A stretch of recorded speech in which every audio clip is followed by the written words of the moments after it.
آنا کے لال نے، عبداللہ کے درِ یتیم نے، بتہائی پیغمبر نے، انبیاء کے تاجدار نے دنیا میں جو آخری نماز پڑھی ہے وہ رفع یدین۔ امام محمد رضا جیسا لاؤ، کسی نے صرف حضور کو یتیم کا، آپ نے فرمایا کافر ہو گیا، اس کو حضور کا نام لینے کا ڈھنگ بھی نہیں آتا، اس کو یوں کہنا چاہیے تھا، حضور اقدس قاسم النعم مالک الارض رقاب امم معطی منعم کفم قیم ولی والی علی علی کاشف الکرب رافع الرتب معین کافی حفیظ وافی غنی عزیز جلیل خلیفہ مطلق حضرت رب مالک الناس طیار العرب ولی الفضل جلی الافضال رفیع المثل ممتنع الامثال صلی اللہ علیہ وآلہ وسلم۔ نحمدہ ونصلی ونسلم علی رسولہ الکریم، اما بعد۔ برادران اہل سنت، آج 15 مارچ 2025 میں اپنے واٹس اپ چینل سنی جمعیت الاحناف میں یہ آڈیو پوسٹ کر رہا ہوں، اس امید کے ساتھ کہ آپ اسے بغور سماعت کریں گے، اور ساتھ ہی ساتھ جو ہمارے احباب یوٹیوبرز اس چینل سے جڑے ہوئے ہیں وہ اسے اپنے اپنے چینل پر بشکل ویڈیو اپلوڈ کریں گے، اس عنوان کے ساتھ: کیا حضور علیہ السلام کو در یتیم کہا جا سکتا ہے؟ بات دراصل یہ ہے اس آڈیو کو پوسٹ کرنے کی کہ میں نے جو تقریریں کی ہیں ملک کے مختلف حصوں میں، کسی تقریر میں غیر مقلدین کا میں رد کرتے ہوئے یہ کہہ رہا تھا کہ تم جو رفع الیدین کے بڑے بڑے دعوے کرتے ہو تو تم حضور کی آخری نماز رفع یدین والی دکھا دو۔ تو اس میں نے رسالت مآب صلی اللہ علیہ وسلم کے لیے یہ کہا کہ عبداللہ کے در یتیم، آمینہ کے لال، بتہائی پیغمبر صلی اللہ علیہ وسلم۔ اب اہل سنت و جماعت میں ہمارے کچھ مخالفین جن کا تعلق خانقاہ حشمتیہ سے ہے، پیلی بھیت سے ہے، وہاں کے موجودہ کچھ لوگ جن کی روش مسلک اعلیٰ حضرت سے، مسلک اہل سنت و جماعت سے ہٹی ہوئی ہے اور رافضیوں کی بولی بول رہے ہیں، ان کے مریدین اس طاق میں رہتے ہیں کہ کہیں کچھ مل جائے اور پھر اس سے ہم حلہ کھڑا کر دے، اور ہر بار وہ غلط ہوتے ہیں۔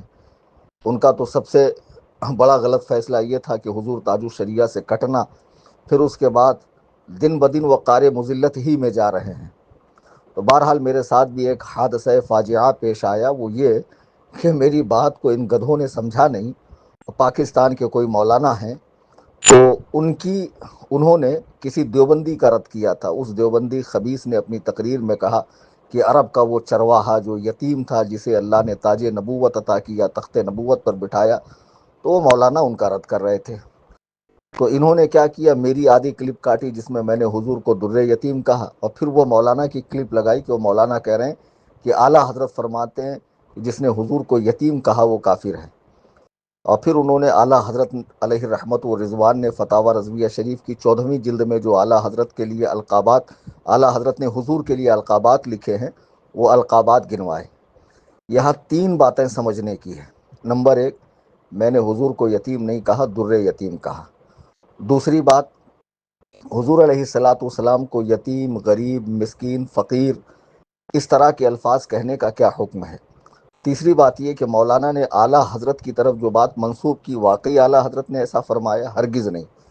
آپ فتاوی رضویہ شریف اٹھا کر دیکھیں، میں نے جلد بتا دی ہے، اور خود ان مولانا سے پوچھیں کہ اعلیٰ حضرت نے حضور علیہ السلام کو یتیم کہنے والے پر کافر کا حکم کب لگایا؟ ویسے بھی وہابی دیوبندی شور کرتے ہیں کہ بات بات میں مولانا احمد رضا کافر بناتے ہیں، تو ان مولوی صاحب کو بھی ممبر کا لحاظ کرنا چاہیے، اتنی سخت بات بیان نہیں کرنی چاہیے۔ حضور علیہ السلام کو یتیم، فقیر اور مسکین یہ کہنا حرام ہے، ناجائز و حرام۔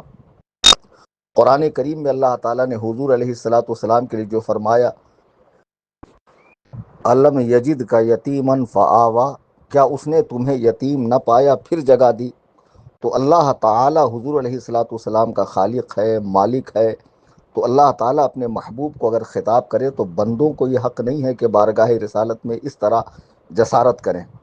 بارگاہ رسالت میں تو وہ لفظ بھی جو ذو معنی ہو، جس کا ایک معنی برا اور ایک معنی اچھا ہو، وہ بھی استعمال نہیں کر سکتے، چونکہ یتیم کا معنی بے سہارا، بن باپ کا، اکیلا، اس طرح کے کئی معنی ہیں۔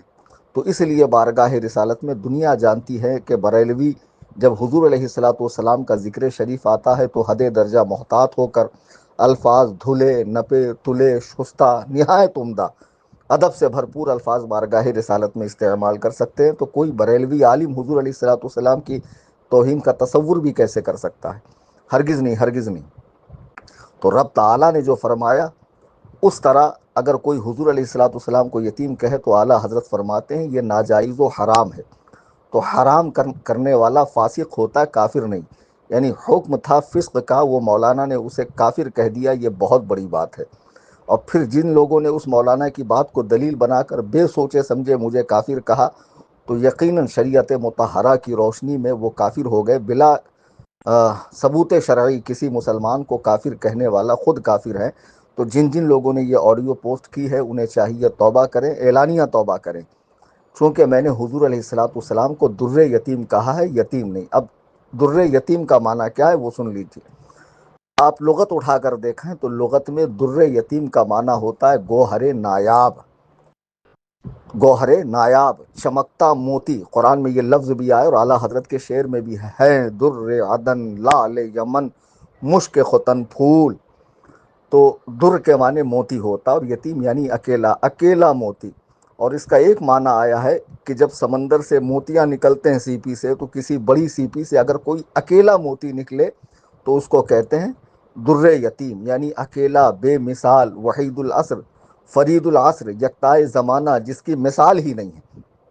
حضرت عبداللہ کے گھر آپ کی زوجہ محترمہ سیدہ آمنہ رضی اللہ تعالی عنہا، جو ہمارے آقا علیہ السلام کی والدہ محترمہ ہیں، ان کے وطن مبارک سے صرف اور صرف حضور پاک علیہ السلام ہی اس خاکدان گیتی پر تشریف لائے۔ نہ آپ کی کوئی حقیقی بہن تھی، نہ کوئی بھائی تھا۔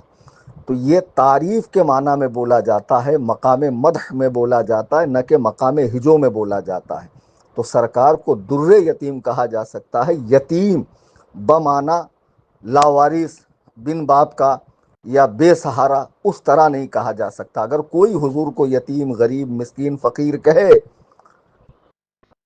کہے تو اس کے لیے اعلیٰ حضرت نے فرمایا کہ یہ بارگاہ رسالت میں ناجائز و حرام ہے۔ اعلیٰ حضرت نے ناجائز و حرام کا حکم لگایا، کفر کا حکم نہیں لگایا ہے۔ خیر، وہ مولانا نے اگرچہ مجھے نہیں کہا، لیکن پھر بھی ان سے سوال بنتا ہے کہ آپ نے اعلیٰ حضرت کی طرف یہ بات جو منسوب کی ہے اسے ثابت کریں۔ اور ان ڈھولکیوں کو، تعزیہ داروں کو، ان قبروں پر دھمال ڈالنے والے، دین میں بدعات پیدا کرنے والے، صحابہ پر بھونکنے والوں سے میں پوچھوں گا کہ تم کو ہر بار میری بات توڑ مروڑ کر پیش کرنے کی کیا ضرورت پیش آتی ہے؟ تمہارے پیشوا مولوی سنابل نے سورت کی سرزمین پر حضور تاج الشریعہ کی عبارت کو توڑ مروڑ کر حضرت محبوب الہی کے بارگاہ میں جو بات تھی توڑ مروڑ کر پیش کیا۔ جب علماء گجرات نے اس کا تعاقب کیا، اسے پکڑا تو وہاں سے بھگ گیا اور آج تک مناظرے میں نہیں آیا۔ اسی طرح یہ فتاوی رضویہ میں ڈنڈی مارتے ہیں۔ اب جو لوگ فتاوی رضویہ میں ڈنڈی مارتے ہیں، فتاوی تاج الشریعہ میں ڈنڈی مارتے ہیں، اگر وہ میرے کلام کو غلط رخ پر لے جائیں تو اس میں بڑی بات کیا ہے؟ آپ دنیا کے کسی سنی عالم سے پوچھئے کہ حضور علیہ الصلوۃ والسلام کو در یتیم جو کہا گیا، یا صوفی کلیم حنفی نے کہا، تو یہ مقام مدح میں کہا یا ہجو کے طور پر کہا؟ معاذ اللہ۔ سرکار کی بارگاہ کے آداب کوئی ہمیں کیا سکھائے گا؟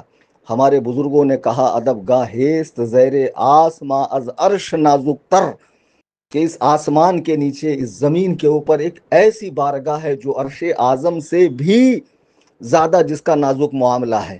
نفس گم کردہ می آید جنید و با یزید این جا، کہ یہاں تو بڑے بڑے اولیاء اللہ، حضرت با یزید بستامی، جنید بغدادی رحمہ اللہ، ان جیسے بزرگوں کے بھی جو ہے مطلب حالت خراب ہو جاتی ہے جب بارگاہ رسالت میں پہنچتے ہیں کہ کس درجہ ہم ادب کریں، یعنی ادب کے کیا کیا معاملات حضور کے ساتھ کریں کہ کہیں بے ادبی کا پہلو نہ ہو جائے، آواز اونچی نہ ہو جائے۔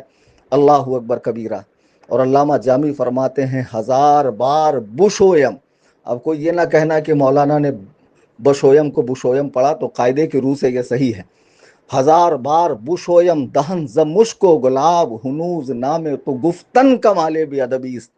جب آقا کریم علیہ الصلوۃ والتسلیم کا نام لینا ہو تو ہزار بار، یہ بزرگوں کی احتیاطیں ہیں، شرعی حکم نہیں ہے، یہ تقویٰ کی منزل ہے کہ جب حضور علیہ الصلوۃ والسلام کا نام پاک لینا ہو تو ہزار بار مشک و گلاب سے منہ دھو لو، پھر بھی بے ادبی ہونے کا شک ہے۔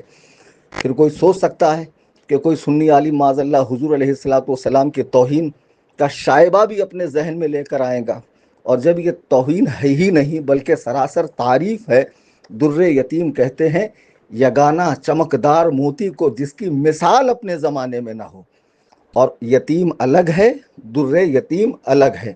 اب جن گھامڑوں کو اتنی سمجھ نہیں ہے، ابھی اس طرح کی اور بھی میری بہت ساری تقریریں ہیں جس کے ساتھ کانٹ چھانٹ کا معاملہ ہوتا ہے، اور اسے یہ سنابل بدبخت کے مریدین اور اس کے چیلے چاپڑ چڑھا دیتے ہیں۔ اگر ایسی کوئی چیز آپ کی نظر سے گزرتی ہے تو فوری اعتبار نہ کیا کریں۔ حضور تاج الشریعہ علیہ رحمت و رضوان جو اپنے وقت کے غوث تھے اور ولی کامل تھے، اللہ نے جن کی فراست ایمانی اس طرح جنہیں عطا فرمائی تھی کہ ہزاروں فتنوں کو آپ نے بھانپ لیا اور قبل از وقت اس کی پیشن گوئی فرمائی، وہ ایسے ہی کسی کو خلافت نہیں عطا فرماتے تھے۔ اور بہت سو نے پا لی اور بعد میں راستے سے ہٹ گئے تو ان کے لیے بھی حضرت کا حکم موجود ہے۔ یہ بات اچھے سے ذہن میں رکھنا چاہیے۔ بہرحال اس طرح کی بات اگر آپ کے سامنے آتی ہے فوراً مان نہ لیا کریں، مجھ سے رجوع کیا کریں واٹس ایپ پہ یا فون پر۔ اگر میں نہ اٹھاؤں تو جو میرے قریبی لوگ ہیں ان سے رابطہ کر لیا کریں، انشاءاللہ اس کا بھی شافی جواب دیا جائے گا۔ آج ہی میں دیکھ رہا تھا سوشل میڈیا پہ یوٹیوب پر کوئی چینل ہے جس میں یہ بتانے کی کوشش کی گئی کہ میں نے مولا کائنات سیدنا علی مرتضیٰ کرم اللہ تعالی وجہہ الکریم کو معاذ اللہ یہ کہا کہ ان سے بہت بڑی غلطی ہوئی۔ وہ استفہام انکاری ہے، میں یہ کہہ رہا ہوں کہ ان سے غلطی نہیں ہوئی۔ پوری آڈیو سن لو۔ میں نے کہا اگر تم فوجیوں کا گناہ سپہ سالار کے سر ڈالوں گے تو مولا کائنات کی فوج میں بھی بہت سارے خارجی گھسے تھے جنہوں نے حضرت سیدنا عثمان کو شہید کیا اور حضرت زبیر کو شہید کیا، تو کیا ان کی غلطی مولا کائنات کے سر پہ ڈالوں گے؟ پھر تو تم کہو گے کہ ان سے بھی بہت بڑی غلطی ہوئی۔ پھر میں آگے کہہ رہا ہوں کہ نہیں، ان سے غلطی نہیں ہوئی، یہ فوجیوں کی غلطی ہے۔ اگر پوری بات آپ سیاق و سباق کے ساتھ سنیں گے تو آپ کو خود بخود سمجھ میں آئے گا کہ کیا مثال دی جا رہی ہے، کیا کہا جا رہا ہے، استفہام انکاری ہے یا اقراری ہے۔ یہ ساری باتیں آپ خود سمجھ جائیں گے، پڑھے لکھے لوگ ہیں۔ تو میں نے حضور علیہ السلام کے لیے جو در یتیم کہا ہے وہ بالکل درست ہے۔ شان اقدسہ میں یہ لفظ استعمال ہو سکتا ہے، البتہ یتیم استعمال نہیں ہو سکتا ہے۔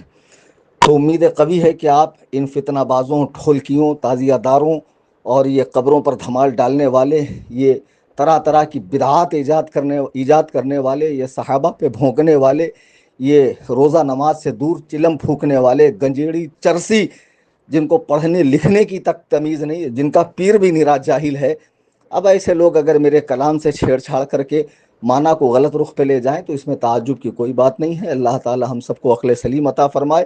گزارش ہے کہ ہمارے واٹس ایپ چینل سنی جمعیت الاحناف سے جڑے رہیں اور یہاں سے جو تمام فرقہ باطلہ کی بخیا ادھیڑی جاتی ہے اسے سنتے رہیں، عمل کرتے رہیں، دوستوں میں شیئر کرتے رہیں۔